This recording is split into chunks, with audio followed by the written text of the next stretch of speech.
Welcome to Satoshi, Manor. I'm CD Demiscio.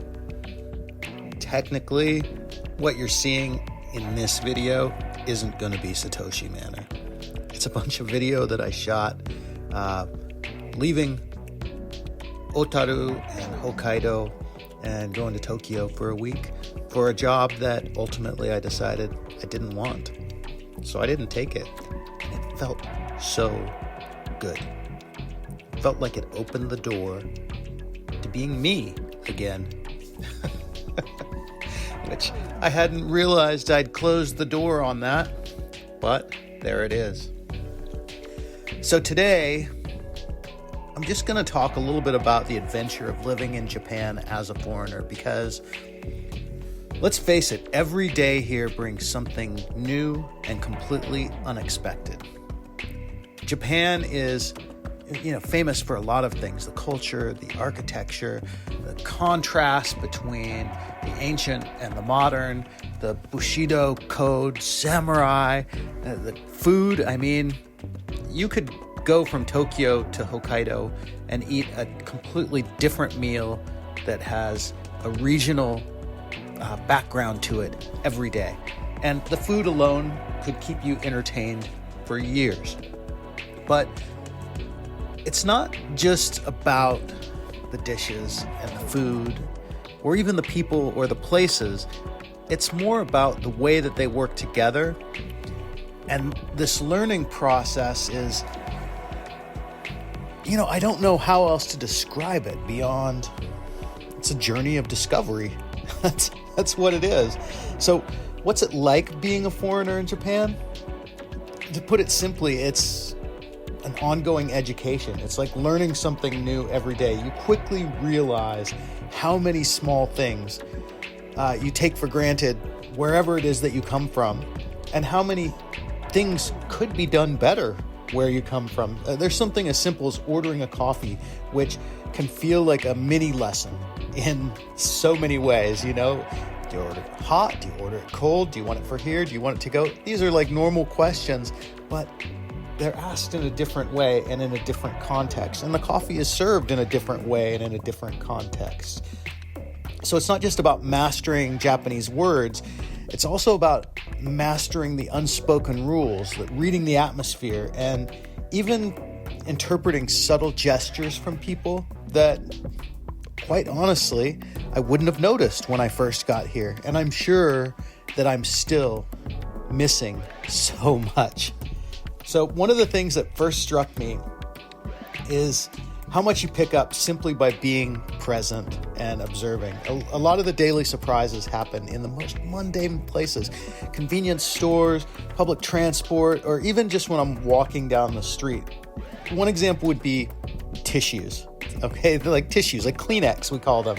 They're distributed outside stores or handed out in busy districts. Whenever I go pay my gas bill, they give me a box of tissues. I went to a event and they gave me 5 boxes of tissues. I mean, big boxes of Kleenex, like my grandmother used to have. And I'm sort of like, what do I do with these? And unlike in the US, where your grandmother has them, but usually, the tissues are tucked away in a bag or in the bathroom or something. In Japan, they're everywhere.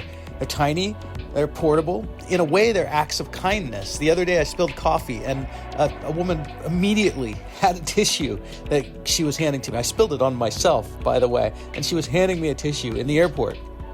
And it was just so kind that it happened. It was a small, little, portable act of kindness. Tissues can be that. And on that note, it's really weird not to see big rolls of paper towels everywhere. Or anywhere, for that matter. Because you just do not see them here. They're like unicorns. They just don't exist in Japan. I don't think I've seen a single big roll of paper towels. Even in my house, I don't have a big roll of paper towels. Maybe I should go look for them at the store. I don't think I've done that yet, but I have sort of walked down those aisles and I just haven't seen them. Whereas in Hawaii or America, we have entire rows of paper towels and toilet paper. I don't think that happens here. I've seen the toilet paper, but I have not seen the paper towels. let's leave that behind and go back to food for a minute, because Japanese culinary experiences are so interesting. Today I had cold soba noodles, which is, you can get that in the West, and it came with the sauce that I would dip the soba noodles in. The sauce was just delicious. I mixed a little wasabi with the sauce. But I asked the waitress afterwards, I was like, I know that I'm not quite eating this the right way. What else should I do? And she was like, oh, this pot of hot water over here. You take the sauce and you pour it into your glass, and then you add hot water to it, and it makes a delicious tea for you to drink afterwards. It was so delicious. I was a little hesitant, like, wait a minute, I'm drinking tea from the same sauce that I just ate, dipping my cold soba noodles into? But yes, that's what I was doing. So even something as simple as ramen. We understand ramen in the West, right? In Hawaii, we have plenty of Japanese ramen places, but there's almost this like fluffy lightness to the bowls, even though they're loaded up with like spicy miso, mounds of meat, all this stuff in it. And you go to some place like the Ramen Street in Sapporo, and you can sample all of these different styles and eat all these different kinds. And honestly, I don't think you could ever try them all. Maybe there's somebody out there who has tried them all, but every time I go to a new place, I see a new kind of ramen that I haven't seen before, because every town, every neighborhood, every district has their specialty. And they're not just different in the naming, they're different in the way that they taste and the way that they serve. You might have one that's rich and creamy, or another that's buttery, or you might have one that's just more like, I don't know, Campbell's soup on a cold day after you got home from school in the snow. So there's that. And then there's seafood. Now, Hokkaido, I've been a lot of places where there's great seafood, but I have to say Hokkaido has the greatest seafood. I can't quite say that, because the seafood in parts of Turkey were so good, and the seafood in Morocco on the Atlantic coast was so good, and there's great seafood everywhere, but Hokkaido has some of the best seafood ever. It's really that amazing. Hokkaido crabs are massive. They're these unbelievably big crabs, and they have these incredibly tender morsels within them that just fall apart while you eat them. And these aren't flavors that you would find commonly in America. I mean, the Dungeness crab in Oregon is one thing, and you can get Dungeness crab here, and it tastes like Dungeness crab. But these king crabs that they have here, it's something I can't even really describe it. You have to come here and try it. So this isn't crab that you would serve with lemon and some butter. You just eat it as it is because it's delicious. And maybe you eat it with something else because some chef has served it to you with something else. But yeah, it's so different. The sweets too, like candies and sweets and pastries and things like that, they're not quite the same. They look the same. They kind of seem the same, but even ice cream tastes much more milky here than sugary. And I don't know if that's quite the right description. It's very creamy. But it's amazing. It's aesthetically pleasing. It's pleasing to your taste buds, and it just has this distinct flavor that is like nowhere else. And then you have things like matcha that is mixed with everything. Matcha, I don't know, tiramisu. You can have matcha tiramisu, and it's delicious. You can have matcha pudding. Matcha is the green tea, by the way. And it's really astounding. A friend of mine the other day told me, you live in Hokkaido, it's where Japanese people think all the milk and butter comes from. And it might be true. Milk, butter, ice cream. I bought some cheese yesterday here in Hokkaido. Different than any cheese I've ever had. Really, really, really nice cheese. I like cheese. Okay, I already ate dinner, so I'm not hungry, but talking about all this food is so exciting. It's exciting to share this with you guys. Maybe I should have put pictures of food in this, but I just wanted to capture some of the ambiance of wandering around and being a foreigner, because navigating life as a foreigner here, it has some amusing adjustments, as well as the food and the paper towels and the things like that.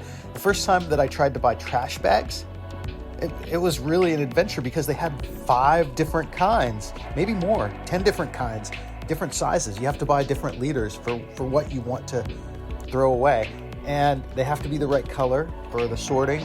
Trash bags, so the blue ones are non-burnable, the yellow ones are burnable, the clear ones are for plastics and things that are recyclable but not at the same time, and 5 liter, 10 liter, 40 liter, and you can put everything in there. But people are very serious about that.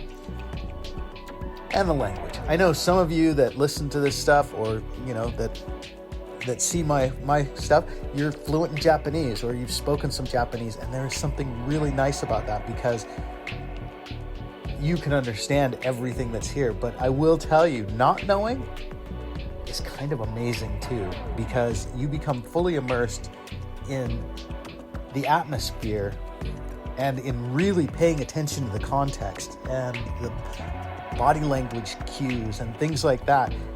And eventually you learn by doing. My Japanese language skills are getting better. They're still quite atrocious, but they're getting better. I look forward to being fluent someday, but I hope I keep noticing and paying attention to all of these other things, because at its core, living in Japan as a foreigner is really about being a student of life every day, every moment that you're out, whether you're enjoying some new food, whether you're trying to figure out the social etiquette of a place, like, how should I eat this cold soba noodles with this thing, or whether you're just figuring out that there's 3 different buttons on the toilet and you're not sure what any of them do, so you have to try them out because you don't speak Japanese. All of this will add to your understanding. It'll add to your appreciation of this amazing, this beautiful country. So in the event that you ever get the chance to come to Japan, don't shy away from the unfamiliar. Let it guide you. Let it shake you. And yes, let it surprise you, because these daily adventures, big or small, tiny ones or big, huge ones, they are what make the experience of being here truly unforgettable, whether you're living here, as I'm trying to do, or whether you're just visiting, as so many others are doing. Japan is magical.